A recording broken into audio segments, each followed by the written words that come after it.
अयोध्या पहुंचे पूर्व उप मुख्यमंत्री एवं राज्यसभा सांसद डॉक्टर दिनेश शर्मा ने पाकिस्तान को दिया करारा जवाब। कहा, दुख की घड़ी में केवल बयान नहीं, ठोस कार्य और नियोजन महत्वपूर्ण होता है। भारत ने पाकिस्तान को आर्थिक और सामाजिक और राजनीतिक स्तर पर अंतर्राष्ट्रीय नियमों के तहत कठोर संदेश दिया। पानी रोका गया, समझौता तोड़ा गया और दूतावासों से अधिकारियों को वापस बुलाया गया, यहाँ से वापस भेजा गया और पाक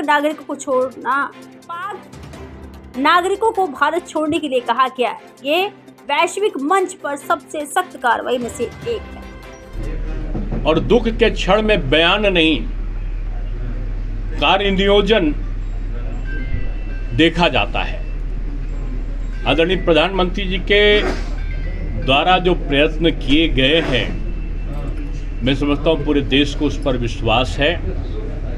पाकिस्तान को सबक, चाहे वो आर्थिक रूप में, सामाजिक रूप में, राजनयिक रूप में, विदेशी नियमों के अंतर्गत, अब पहले वाला तो समय नहीं है कि एकदम से ही तीर धनुष चल गए और महाभारत का युद्ध हो जाए।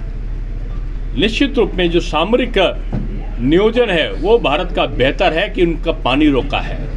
उनसे राजनीतिक संबंधों में एक तरीके से हमने उनका समझौता को तोड़ दिया है और समझौता के साथ साथ हमने अपने दूतावास के लोगों को बुलाया, उनके दूतावासों को वापस भेजा है। हमने कुछ समय दिया है कि पाकिस्तान के नागरिक यहाँ से चले जाएं और भारत के नागरिक वहाँ से चले आए। ये अंतर्राष्ट्रीय स्तर पर किसी भी देश के द्वारा अपने पड़ोसी देश के विरुद्ध उठाए गए कठोरतम कार्रवाई और कदमों में से एक शामिल है।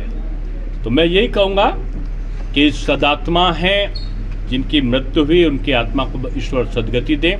प्रभु राम से यही कहूँगा कि अपने चरणों में स्थान दें और उनके परिवार वालों को शक्ति दे। ये आताताई मैं समझता हूँ, जैसे नक्सलवाद समाप्त कर रहे हैं प्रधानमंत्री जी, वैसे बहुत हद तक उन्होंने ये कश्मीर पे जो आतंकवाद था उसको नियंत्रण किया रहा। ये बहुत दिन के बाद ये दुखद घटना नहीं घटनी चाहिए थी, लेकिन इसका तात्पर्य ये नहीं है कि आतंकवाद के खिलाफ कोई कार्रवाई में कोई गति में धीमापन आया होगा। आज पूरी दुनिया ने उस आतंकी का जो जिसकी पर संदेह था उसके घर को ध्वस्त होते हुए देखा है। तो निश्चित रूप में कोई भी कहीं भी होगा वो बचेगा नहीं, दंड का पात्र बनेगा।